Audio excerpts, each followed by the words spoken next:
কি ব্যাপার, ওখানে একটা মেয়ে বসে না? এই মেয়ে, তুমি কে?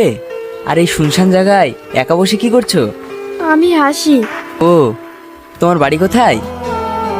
এই রে, বৃষ্টি চলে আসলো, এখন কি হবে? না, যদি আপত্তি না থাকে একটা কথা বলবো। তা বলেন। আকাশের যা অবস্থা, এক্ষুনি আরো জোরে বৃষ্টি চলে আসতে পারে। আর এই শুনশান জায়গায় যদি আপনি একা থাকেন, তাহলে আপনাকে শিয়ালের কুকুরে কামড়ে দিতে পারে। তাহলে চলুন, বৃষ্টি বন্ধ হলে বাড়ি চলে যাবেন। আপনার বাড়ি যাব, কিন্তু আরে ভয় পাবেন না, বাড়িতে আমি একা থাকি না, আমার সঙ্গে মাও থাকে। এত সুন্দর মেয়েকে তুই কোথা থেকে নিয়ে আসলি বাপ? এসো মা, ঘরে এসো।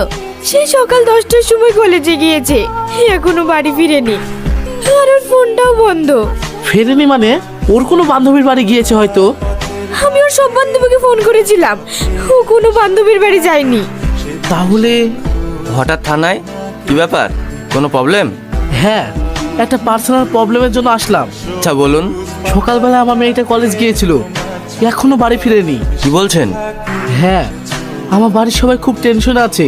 আপনি চিন্তা করবেন না, আপনি একটা মিসিং ডায়েরি করে যান, আর আপনার মেয়ের একটা ছবি দিয়ে যান। আমি কলেজ না শেষ করে বিয়ে করব না, সেই জন্য আমি বাড়ি থেকে রাগ করে চলে এসেছি।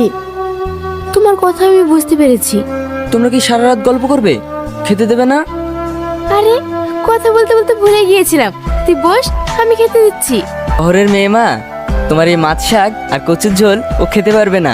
একবার খেয়ে দেখো, নদীর মাছ, শাক, কচুর ঝোল, সর্ণ চালের ভাত খুব ভালো লাগবে, কিন্তু আমি নিজে হাতে খেতে পারি না। হয়েছে, আমি তোমাকে খাইয়ে দিচ্ছি। আচ্ছা দাদা, ছোটন নামে কাউকে চেনেন? না স্যার। আচ্ছা, ছোটন নামে কাউকে চেনো? আমার নামই তো ছোটন। ওকে তো একটু থানায় যেতে হবে রে বাবু। আমি কি করেছি বলবেন তো স্যার? চল। তুই চলে এসেছি বাপ? হ্যাঁ মা, এই নাও তোমার বাজার, গামছাটা দাও। সত্যি এত সুন্দর মনোরম দৃশ্য আমি এর আগে কখনো দেখিনি। ভাগ্যিস বাড়ি থেকে পালিয়ে এসেছিলাম। তাহলে আমাদের গ্রাম তোমার পছন্দ হয়েছে? শুধু গ্রাম নয়, গ্রামের মানুষগুলো পছন্দ হয়েছে। শোনো, হ্যাঁ বলেন। ওকে না শাড়িতে পুরীর মতো লাগছে। সত্যি? হ্যাঁ,